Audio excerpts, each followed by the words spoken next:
2022 SPKT Sektor Ranoyapo, Polres Minsel, Polda Sulut, tanggal 17 November 2022. Kasus ini masih terus bergulir, langsung saya jawab saja.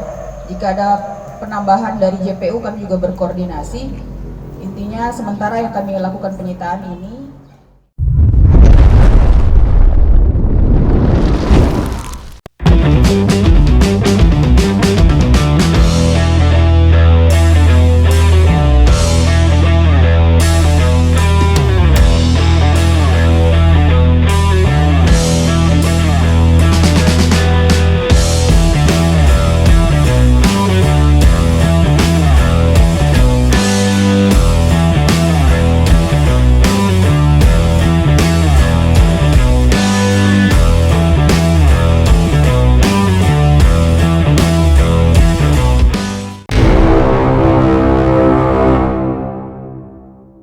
Jajaran Kepolisian Resort Minahasa Selatan Provinsi Sulawesi Utara menggelar keterangan pers terkait kasus dugaan pembunuhan di Desa Ranoyapo. Masyarakat di daerah ini terjadi pada 17 November sekitar pukul 20 WITA di Desa Ranoyapo, Kecamatan Ranoyapo, Kabupaten Minsel, yang mengakibatkan tewasnya pria berinisial AL 41 tahun dan diduga akibat tebasan parang yang mengenai bagian kepala dan beberapa anggota tubuh lainnya, dan diduga dilakukan oleh tersangka MS 32 tahun dari desa yang sama.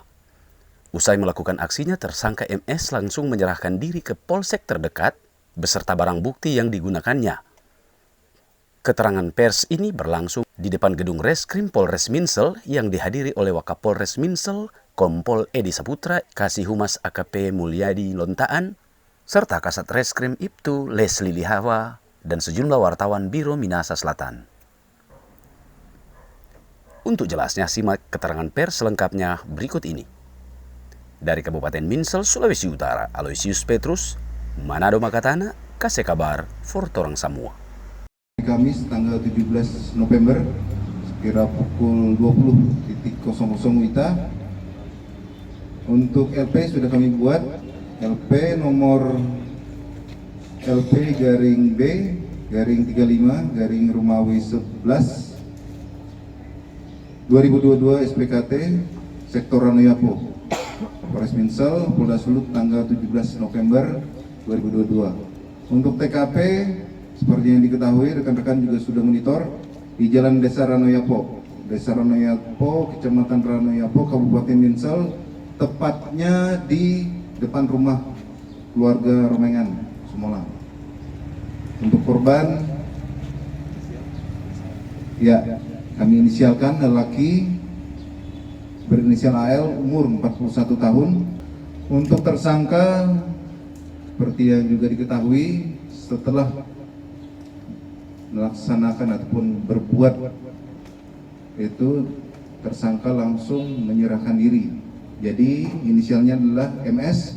Untuk pasal yang kami persangkakan, ya kan, pasal 338 KUHP, ancaman hukuman 15 tahun, terus pasal lapisnya yaitu 354 ayat 2 KUHP, ancaman hukuman 10 tahun, pasal 351 juga kami sertakan di situ ayat 3 KUHP, ancaman hukuman 7 tahun.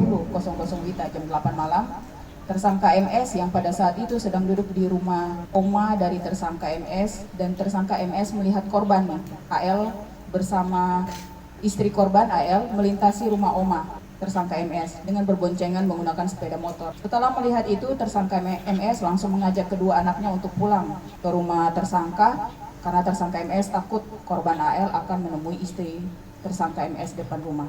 Setelah sampai di rumah, tersangka MS mengambil HP dan bermain HP di dapur. Pada saat bermain HP tersebut, MS melihat parang yang ada di dekat kompor yang terlintas di benak tersangka MS percakapan antara AL dengan istri tersangka lewat WhatsApp. Tersangka melihat HP istri tersangka MS pada hari Selasa tanggal 15 November 2022. Setelah itu, tersangka MS mengganti pakaian dan mengambil parang, menyelipkan di pinggang lalu mencari tersangka AL, berkeliling di Ranoyapo sebelum keluarnya. Itu singkat cerita bahwa motif dari tersangka melakukan penganiayaan berat sehingga meninggal itu karena tersangka MS melakukan ini dilatar belakangi rasa cemburu karena korban AL telah mengganggu istri tersangka.